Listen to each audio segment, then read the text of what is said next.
Merci Anaïs Renevier d'être avec nous. Vous êtes journaliste et vous publiez chez 10-18 l'affaire Alice Crimmins, l'histoire de cette femme accusée en 1965 d'avoir tué ses deux enfants, Eddie et Missy, âgés de 4 et 5 ans, dans le quartier du Queens à New York. Un fait divers qui va faire couler beaucoup d'encre à l'époque et cela continue aujourd'hui, tant la culpabilité d'Alice Crimmins est plus que discutable et discutée.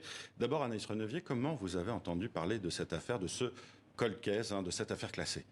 Alors, le point de départ de cette affaire, ça a été une interview. Donc, c'est une collection qui est en collaboration entre 10-18 et le magazine Society. Pour lequel vous collaborez. Avec lequel je collabore. Et le point de départ, ça a été une interview de l'auteur américain James Ellroy, qui a parlé de cette affaire. Et cette affaire le fascinait. Ça a été le point de départ pour la rédaction de Society, de se dire, on va réexaminer l'affaire et surtout la faire connaître au public en France.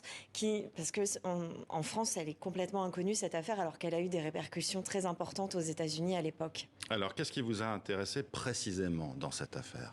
Alors moi, ce qui m'a intéressé quand j'en ai entendu parler en premier lieu, ça a été à la fois le mystère qu'il y a autour de cette affaire, le fait qu'elle ne soit pas complètement résolue, même si aux yeux de la justice américaine elle l'est, et qu'elle était à la croisée de plusieurs thématiques, dont le féminisme. Il y a une approche et un angle féministe dans mon livre qui était central aussi dans cette enquête. On va rappeler les faits justement. Alice Crimmins, elle est chez elle, une nuit, en juillet 1965.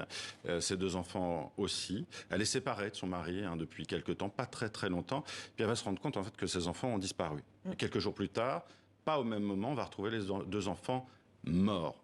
Et Alice Crimmins, elle va très vite être désignée comme une coupable idéale, notamment par les policiers qui viennent et qui la traitent de garce en fait. Parce que Alice Crimmins, c'est une femme libre, c'est une femme qui sort, c'est une femme qui a des amants et qui correspond pas au modèle, justement, peut-être idéalisé par certains dans les années 60 aux États-Unis, de la ménagère parfaite. Oui. C'est ça. Vous avez bien résumé. C'est dès le premier instant, en fait, il va y avoir quelque chose de très épidermique entre elle et les policiers, qui sont tous des hommes, tous catholiques d'origine irlandaise et tous très traditionnels. Et on est vraiment... Elle-même vient de ce milieu. Oui, exactement. Elle est aussi de ce milieu. Elle vient du Bronx et d'une famille très religieuse et pratiquante. Mais elle a décidé de vivre sa vie comme elle l'entend. Et c'est ce qui va lui être reproché, et au détriment d'une vraie enquête, en fait, par la suite. Et justement, alors... on va interroger le mari aussi de manière assez musclée, vous le rappelez dans le livre, mais c'est quand même vers elle que vont se tourner toutes les accusations. Comment ça se fait que la police n'ait pas évoqué, ne soit pas allée sur d'autres pistes à l'époque? Justement parce que on se disait, c'est ce que vous écrivez aussi dans le livre, il faut trouver une coupable idéale. Elle, c'est pas la mère éplorée, donc elle correspond assez bien à cet archétype-là. Et puis aussi, on a une période dans le Queens où il y a d'autres meurtres. Et on veut surtout pas qu'il y ait une espèce de peur généralisée, d'anxiété qui se développe dans ce quartier-là.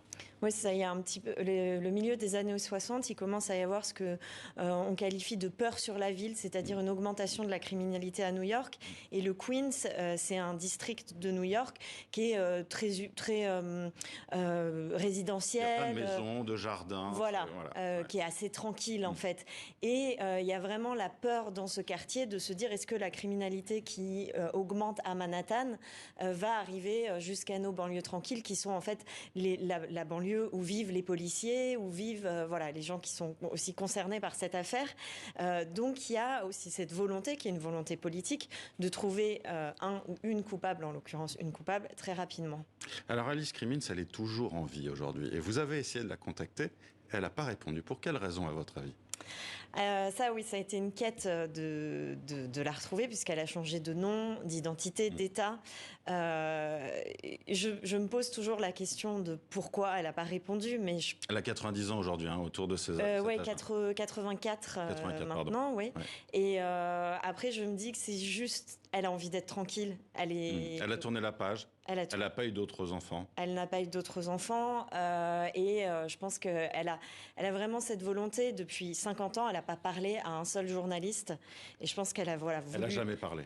Elle a, depuis 50 ans, elle a parlé au moment de l'enquête et du procès, parce qu'elle a eu, bon, elle a eu plusieurs procès. Ouais, hein. Elle a eu 2 procès. Où elle a été jugée coupable, hein, plusieurs Voilà. fois. Exactement. Et à sa sortie de prison, elle s'est évaporée dans la nature sans plus jamais parler à un journaliste, sans plus jamais revenir sur cette affaire, en changeant d'identité. Donc il y avait une volonté claire. C'était en claire. 1977. Hein. Oui, exactement. Fin des années 70, et avec cette volonté claire et évidente de ne pas revenir sur ce qui s'était passé.